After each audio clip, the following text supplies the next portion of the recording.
It's estimated that the population of Herculaneum was around 4,000, small even by Roman standards, and no greater than some British villages today. And yet, even in the quarter of the town excavated, they had 3 public baths, a primary and secondary sewer system, and over 80 latrines. They enjoyed a level of public amenities not matched until modern times. Not only do they provide all these facilities, but the magistrates are really keen to keep the place clean. And here they've written up, here's the name of Marcus Rufelius Robia and Aulus Tetius. And they're giving a pretty strict warning here, no dumping rubbish by the public fountain. And they then specify the punishment. If you're a free man, you get fined, and if you're a slave, you get flogged. And suddenly, there opens up in front of us that vast gulf between the world of the free and the slave. The slave is punished by flogging, and the flogging is a terrible thing, not just very painful, but it leaves a scar, a mark on you for life. You can never become a citizen if you've been flogged. And it's on this most infamous institution of the ancient world, slavery, that Herculaneum offers the most surprising insight of all. This was a town of slaves and their owners. The most famous of those slave owners is commemorated right here.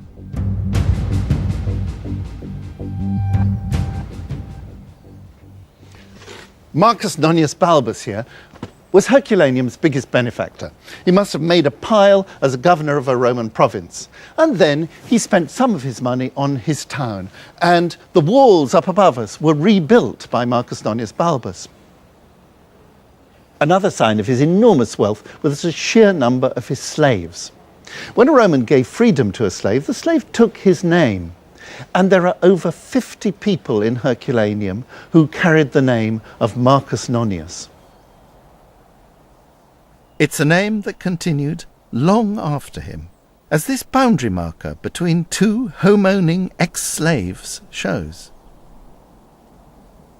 On this side is Julia, and it's her wall, private in perpetuity. And on this side is Marcus Nonius Dama, freedman of Marcus, his wall, private in perpetuity.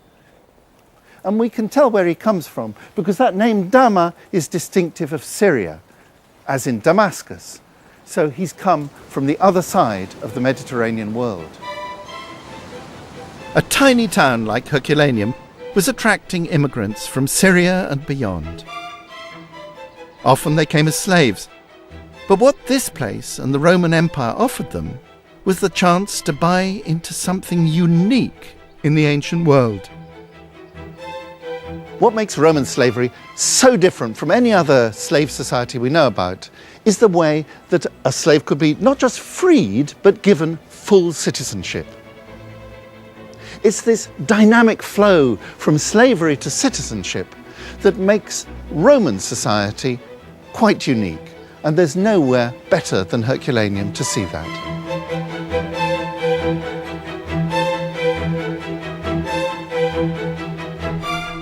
These marble tablets from Herculaneum are the only surviving documents like this from the Roman world.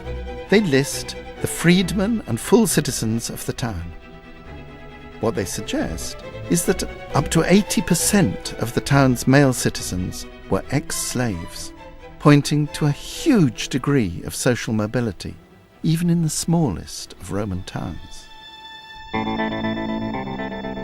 With over 300 skeletons, surely our anthropologists must have the evidence to work out the social makeup of our group.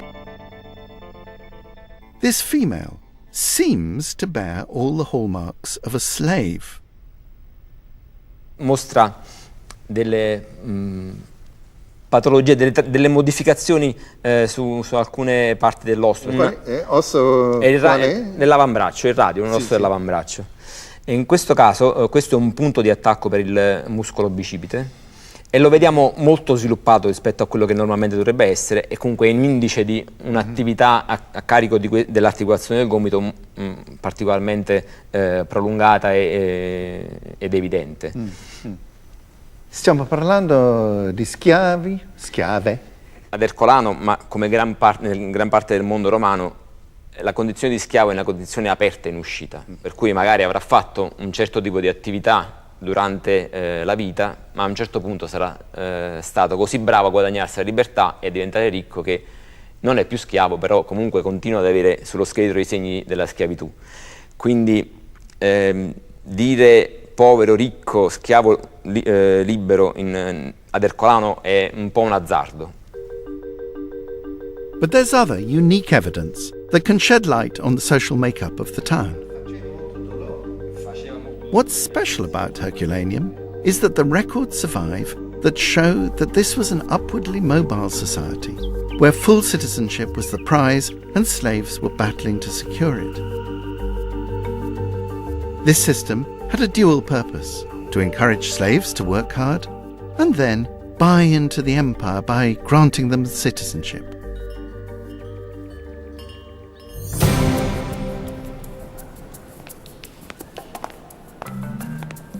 Here, in the storerooms of the Naples Museum, are kept one of the most valuable insights into the Roman world. They are the wooden tablets on which people recorded their legal affairs. Originally, these tablets had a top layer of wax, on which the legal wranglings of the people of Herculaneum were painstakingly transcribed. The heat of the eruption melted the wax, but we can still read the minute scratch marks made on the carbonized wood below. Fortunately, when it came to legal matters, the Romans didn't do things by halves. Luckily, the Romans were really nervous about forgery. So they wouldn't just have one copy of a document, they had 3 copies. You can see here some little holes, which is the string which ties together the 3 copies. And by looking at these different versions, you can puzzle together a fascinating story.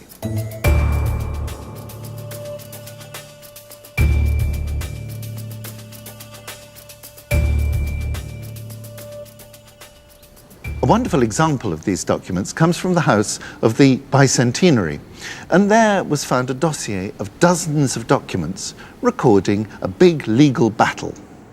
The argument was whether a girl called Petronia Justa was free or a slave, and that depended on whether at the time of her birth her mother was free or a slave.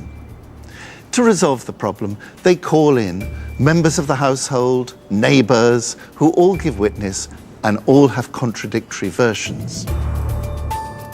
We don't know who won, but what it tells us is that in this case it was possible for a slave girl to challenge her status in court. Another really important bundle of documents came from the house just 2 doors down from Petronia Justa. It's really difficult, just from looking at a Roman house, to tell what the status of the owner was. Look at this house. Grand, lovely garden. This is very much a des res. There are very nice bedrooms in the background here. And then over here we've got a magnificent great reception room. You can hear it echoing, wonderful. And this lovely mosaic on the floor. And everything makes you think this must be someone really smart, one of the elite of the town. As it happens, we know exactly who lived here, because in a bedroom right up here was a bundle of documents. And it's this character, Vinidius Ennicus, and he's an ex-slave. He's obviously very much a favoured slave, and he's given his freedom, and that was quite common, but he's given his freedom underage. Terrific, now I'm a free man. But that wasn't enough for him, because he wanted to be a full Roman citizen too. And it was really worth it. A citizen gets the vote, but he can also inherit property. Now, normally you have to be 30 to become a full Roman citizen if you start as a slave. But there's a special legal loophole, and Venidius Ennicus uses it. If you get legally married and then have a child, declare the child before the local magistrates, they can give you a certificate that says you now merit Roman citizenship. Here we have an example of a bit written in ink, and though black ink is a little hard to make out against charcoal, if I get the light right, I can see L. Venidius Ennicus. There's his name. And here we can see he's declaring the birth of a daughter before the magistrates. Filiam natam esse ex Livia acte uxore sua, that a daughter was born to him by his wife Livia Acte. We know he achieved his ambition and made it to full citizenship because we can find his name in the list of citizens inscribed publicly in marble. But it was very important to him to keep the legal proof, just like his birth certificate or other personal documents, locked away in his house.